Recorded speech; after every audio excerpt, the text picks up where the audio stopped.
The gay Mormon visits my house.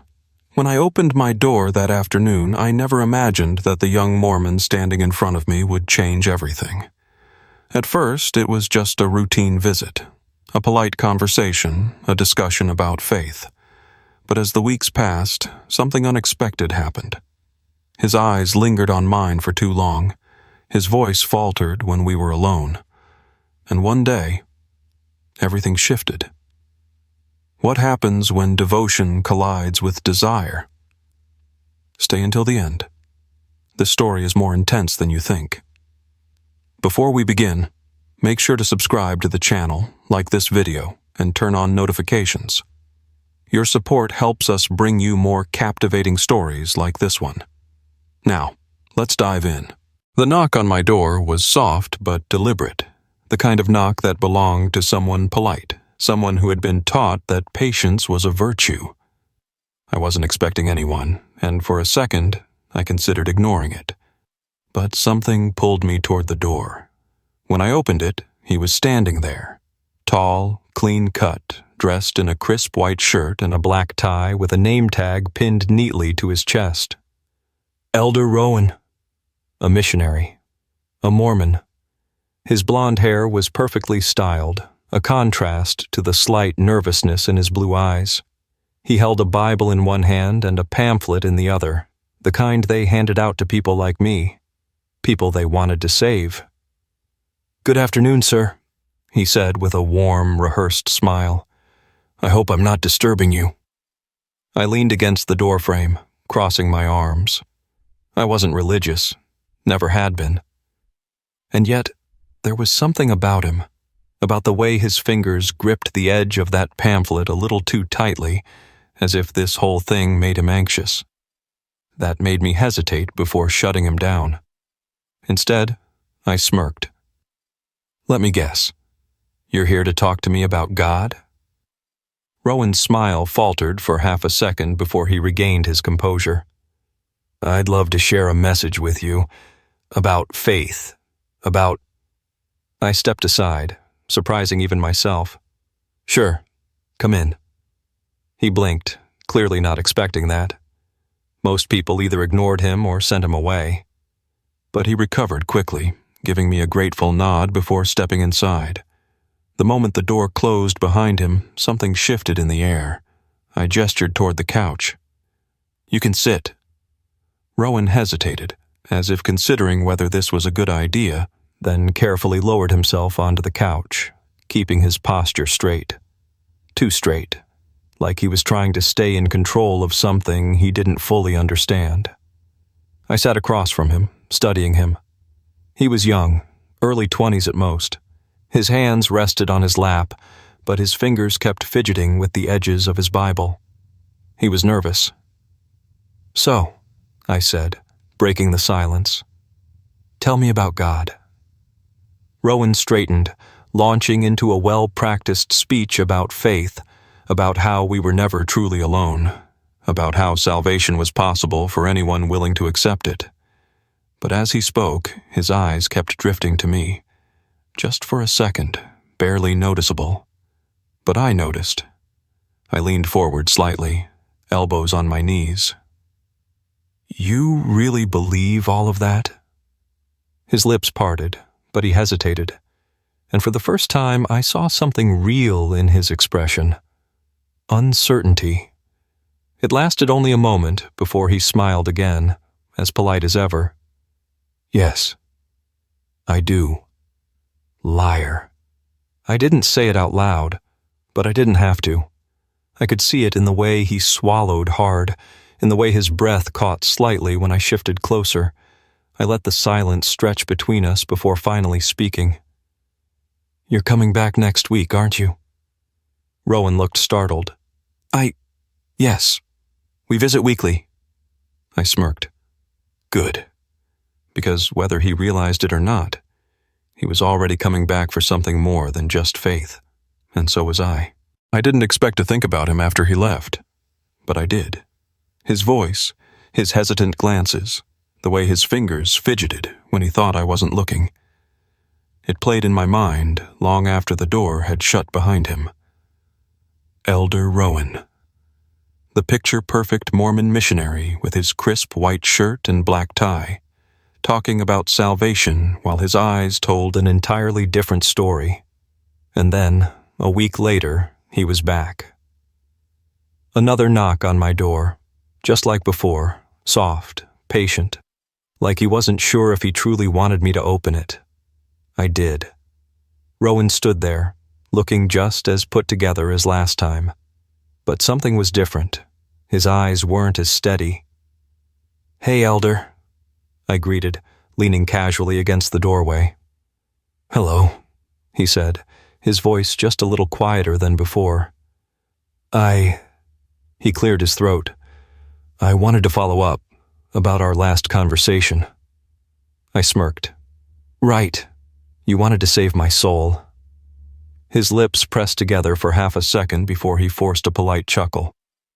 "I wanted to share more with you, if you're open to it." I stepped aside, gesturing for him to come in. Rowan hesitated for just a fraction too long before stepping inside again. This time he didn't sit right away. He hovered near the couch, his fingers gripping his Bible tightly. His whole body was tense, like he was bracing for something. I sat down first, stretching out, watching him. "You nervous?" His brows furrowed. "No." "Liar." "You sure? Because you look like you're about to run." He let out a breath, shaking his head, and finally lowered himself onto the couch.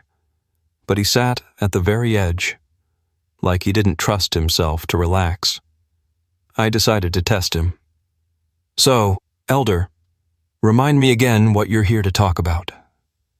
Rowan straightened, ready to give another well-rehearsed speech, but before he could get a word out, I leaned in slightly. His breath hitched. Just for a second. Just barely. But I caught it. He knew it too. A flash of panic crossed his face, like he had just given something away. He forced a smile, but this time it wasn't as convincing. I leaned back, satisfied. "Go on," I said, playing along. "Tell me about faith." Rowan exhaled through his nose and launched into his sermon. But now, I wasn't just listening to his words. I was watching everything else. The way his fingers twitched every time my knee brushed too close. The way his throat bobbed when I tilted my head and studied him too long. The way his confidence in God's plan seemed to crumble the moment he realized I was seeing through him. I wasn't supposed to notice. But I did. And when our eyes met at the end of his speech, something passed between us. Something unspoken. I saw it. He saw it.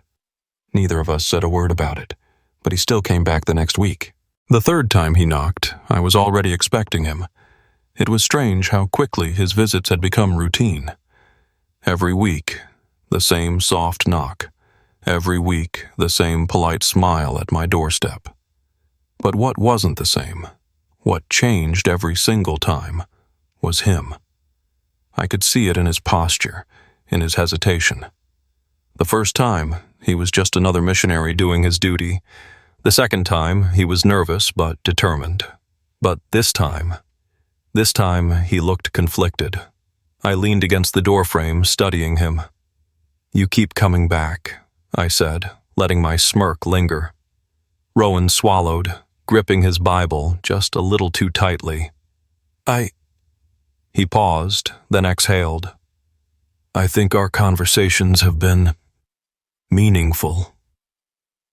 Meaningful. That word alone told me everything. I stepped aside, and as expected, he walked in. But this time he didn't go straight to the couch.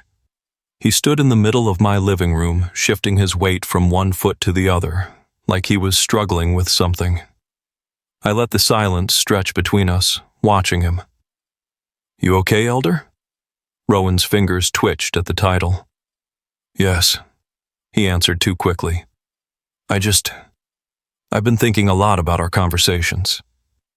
I tilted my head. "About God?" He hesitated. "About everything." There it was. I took a slow step toward him. Not enough to invade his space, but enough for him to feel it. He noticed. I could tell by the way his breath staggered for just a second.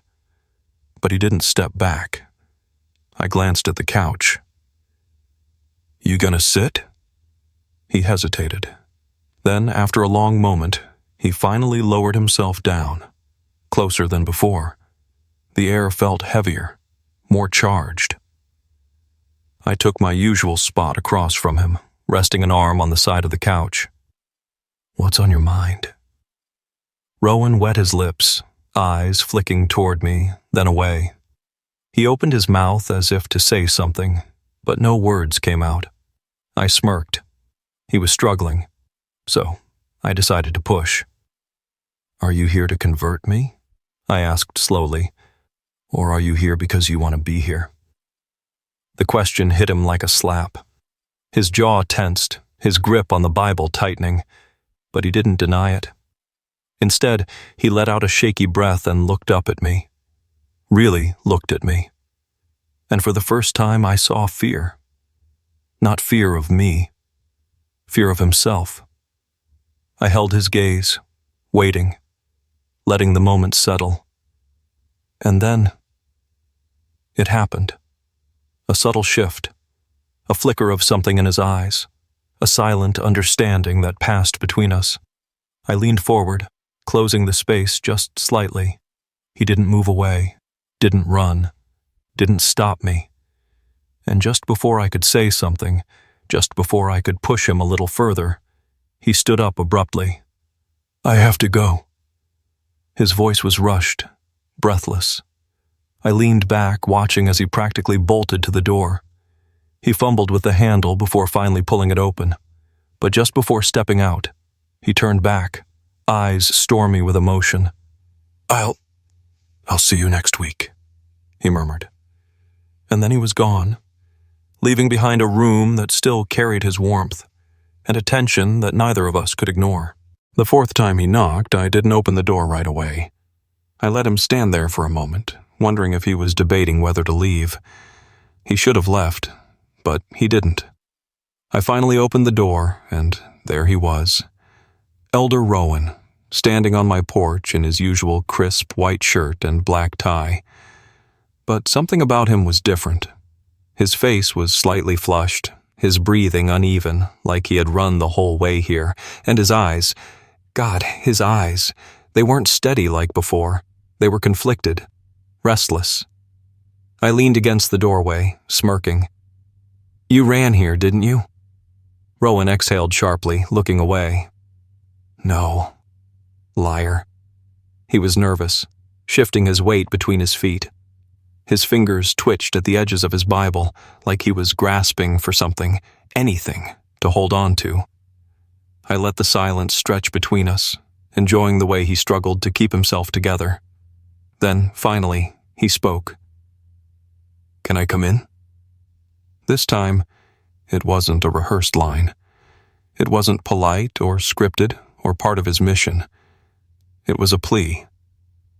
I stepped aside, and he walked in without hesitation. Rowan didn't sit right away. He hovered near the couch, shoulders tense, his whole body wound tight like a coil ready to snap. I shut the door and turned to face him. "You seemed in a rush to get here." He swallowed hard. He hesitated. "I wasn't sure if I should come." "But you did." He nodded, staring at the floor. I took a slow step closer, watching the way his breath hitched. He felt me getting near, even though we weren't touching. "Why do you keep coming back, Rowan?" I asked, my voice lower now, more deliberate. His fingers clenched at his sides. "Because I have questions." "About faith?" He let out a shaky breath. "About myself." There it was, the confession, hanging in the air between us, heavy and unspoken. I could see it in the way his whole body tensed, as if he had just admitted something terrifying. I tilted my head. "What kind of questions?" Rowan closed his eyes briefly, as if begging for strength. Then, Before he could talk himself out of it, before he could stop himself, he did something that shocked us both. He stepped closer, close enough that I could see the way his pulse throbbed in his neck, close enough that when he looked up at me, I could see every ounce of fear, longing, and confusion in his blue eyes. "I don't know what this is," he whispered. His voice was so quiet, so raw. I reached up, slowly, deliberately, and let my fingers graze the edge of his sleeve. Just the lightest touch. He shuddered. It was barely noticeable, but I felt it. He didn't pull away, didn't flinch. He just stood there, breathing hard, his eyes locked onto mine like he was trapped, like he didn't want to run anymore. "Tell me to stop," I murmured. Silence. His lips parted, but no words came out. I let my fingers trail just slightly up his forearm, testing him, daring him. His breath hitched. His whole body tensed like a live wire. But he didn't stop me. He just stood there, chest rising and falling too fast, eyes blown wide with something that was definitely not fear. And then, just as fast as it happened, he ripped himself away. He staggered back like he'd been burned, his breathing erratic. I can't," he stammered. "I have to go." He turned, bolting for the door. But before he left, he hesitated. His fingers lingered on the handle, his shoulders tense. He didn't look back, but I could see the battle raging inside him. Then, in a broken whisper, he said, "I'll come back next week." And just like that, he was gone, leaving behind an electric charge that neither of us could ignore. He came back. Of course he did. I knew it the moment I heard that soft, hesitant knock at my door, a knock that had become too familiar. I took my time answering, making him wait, making him wonder if this time would be different. When I finally opened the door, Elder Rowan stood there, looking just as conflicted as the last time. His white shirt was crisp, his tie neatly knotted, but there was something different about him. His hands were empty. No Bible, no pamphlets, no mission. Just him. I leaned against the doorframe, smirking. "Did you forget your scripture, Elder?" Rowan's throat bobbed as he swallowed. "Can I come in?" His voice was quieter than usual, more uncertain. I let the silence stretch between us, watching the way he shifted under my gaze. He wasn't here for faith. Not anymore. I stepped aside. Doors open. He walked in without hesitation. This time, he didn't linger near the couch. He went straight to the window, looking out as if the view of my quiet neighborhood would somehow give him the answers he needed. I shut the door and turned to face him. "So, are we pretending last week didn't happen?" His shoulders stiffened. "Good." I took a slow step forward. "Because I remember." Rowan exhaled sharply, his fingers tightening into fists at his sides. "I shouldn't have come back, but you did." He closed his eyes for a second, his jaw tightening. He was fighting this, fighting himself, but the battle was already lost. I stepped closer, not touching him, but close enough that he could feel me, close enough that when he opened his eyes again, his breath caught. "I don't know what's happening to me," he whispered. His voice was strained, almost desperate. I tilted my head. "Do you want me to tell you?" Rowan's lips parted slightly, his chest rising and falling too fast. I lifted a hand, slow, deliberate, and let my fingers barely graze the back of his neck. He shuddered. It was almost imperceptible, but I felt it. He wasn't moving away. He wasn't stopping me. And then, I pushed just a little further. I let my fingertips slide to the curve of his jaw, tracing it gently, my thumb brushing over the tension in his clenched jaw. His breathing was ragged now, unsteady. His hands trembled at his sides like he wanted to grab onto something, onto me. I leaned in just enough for him to feel the heat of my breath. "Tell me to stop." He didn't. I could see the war raging inside him. I could feel his pulse hammering beneath my fingertips. And then, in a moment that felt like it had been building since the first time he knocked on my door, he broke. Rowan grabbed my wrist, not to push me away, but to hold on. His grip was tight, his eyes blown wide with something that was definitely not fear. I could feel his resolve shattering. Then, in a voice barely above a whisper, he admitted the one thing he'd been too afraid to say. "I don't want you to stop." And just like that, everything changed. His fingers tightened around my wrist, his grip trembling but firm. He didn't want me to stop. The weight of that confession settled between us, thickening the air. I could feel the heat of his skin, the unsteady rhythm of his breathing, the way his body leaned forward without meaning to. Rowan's eyes were wide, stormy with fear, longing, and something dangerously close to surrender. I could have said something. I could have asked if he was sure, if he understood what he was admitting. But I didn't, because I already knew. Instead, I lifted my free hand, slow, deliberate, and brushed my fingertips over his cheek. Rowan sucked in a sharp breath, but he didn't pull away. His body tensed beneath my touch, his chest rising and falling too fast. I let my thumb trace along his jaw, feeling the tension there, the way he was barely holding himself together. Then, I did something reckless. I leaned in, close enough that I could feel the warmth radiating from him. His fingers tightened around my wrist, his breath hitched, and in that moment, I saw everything he had been holding back, the weeks of hesitation, the quiet stares, the way his voice faltered every time he said my name.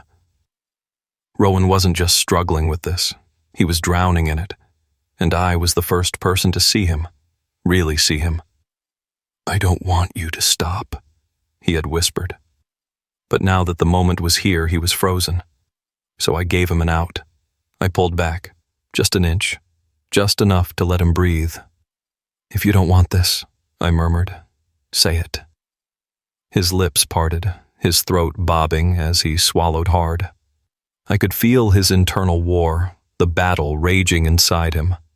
His faith against his desire, his convictions against the undeniable ache between us. And then, he made his choice. Rowan exhaled shakily and did the one thing I never thought he would. He closed the distance. His lips met mine in a hesitant, trembling kiss, like he was afraid it might break him. For a second, neither of us moved. Then he sighed against my mouth, like he had been holding his breath for years. And just like that, everything shattered. Rowan's hands were on me, his fingers gripping desperately, like he needed something solid to hold on to. His kiss was hesitant at first, uncertain, searching. But then I felt it. The exact moment he stopped thinking. The exact moment he let go. He melted into me, the tension in his body unraveling all at once. His breath came faster, his lips pressing more firmly against mine, as if he had finally allowed himself to feel. I tangled my fingers in his shirt, pulling him closer, letting him drown in this, letting him understand. Rowan let out a quiet, shuddering gasp against my lips, like he couldn't believe what he was doing. But he wasn't stopping. He wasn't running. He was falling. And for the first time, he let himself. I don't know how long we stood there, tangled in each other, lost in something neither of us could put into words. But eventually, Rowan pulled away just slightly, his forehead resting against mine. His breath was uneven, his hands still clutching my shirt as if letting go would send him crashing back to reality. His blue eyes met mine, wide, conflicted, shaken. I didn't say anything. I just watched him, waiting. Waiting to see if the guilt would creep back in. Waiting to see if he'd shove me away and pretend this never happened. But he didn't. He just stared at me. Like he was still processing what had just happened. Like he was still trying to understand how he had let himself go so far. Rowan's fingers twitched where they rested against my chest. He exhaled, long and slow, like he was trying to catch up to himself. And then, in a voice so quiet I barely heard it, he whispered something that changed everything. I don't know how to stop. I knew what he meant. He wasn't talking about this moment.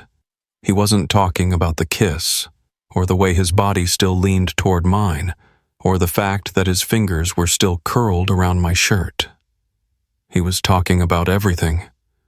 The way he kept showing up at my door, the way he couldn't stop looking at me, the way his thoughts were turning against him every single time we were alone. He was losing the fight. And now? Now he didn't know how to walk away. I lifted a hand, tracing my fingers gently down his arm. Maybe, I murmured. You don't have to. Rowan's breath hitched. He closed his eyes for a second, his grip tightening. And then, he did something unexpected. He pressed his forehead harder against mine, letting himself rest there, letting himself be weak. For the first time since he stepped into my house, he wasn't fighting. He was just feeling. And I knew this wasn't the end. This was just the beginning. He kept coming back. Every week, just like before. But it wasn't about faith anymore. It wasn't about saving me. It was about saving himself. Rowan was still fighting. Against himself. Against his beliefs. Against everything he had been taught to be. But he wasn't running. Not anymore. And I knew, sooner or later, he would break again. Because I had seen the way he looked at me. I had felt the way he shuddered under my touch, and no matter how much he tried to deny it, he didn't want to stop. And deep down, he knew it too. If this story made you think, if it made you feel something, then ask yourself, how often do we run from what we really want? How long do we fight before we finally surrender to the truth? If you enjoyed this story, make sure to subscribe to the channel, like this video, and turn on notifications. And remember, sometimes the hardest thing to accept is ourselves.